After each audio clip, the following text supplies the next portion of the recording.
19-րդ դարի վերջին տասնամյակներին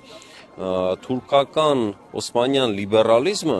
իրականում միտվում էր ազգայնականության։ Սա կարող է տարօրինակ հնչել մեր հեռուստադիտողի համար, բայց եվրոպական տարբեր բուհերում սովորող,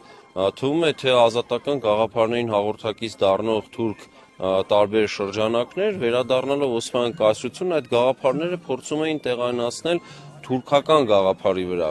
Եվ ստացվում էր, որ օսմանիզմի ընդհանուր գաղափարից եւ Օսմանլը հանրույթից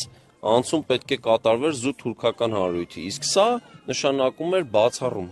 Պետք է բացառվեին այն բոլոր էթնոսները, որոնք չէին տեղավորվելու այդ ազգայնական գաղափարի մեջ։ Այս ազգայնականությունը բնականաբար բերելու էր կամ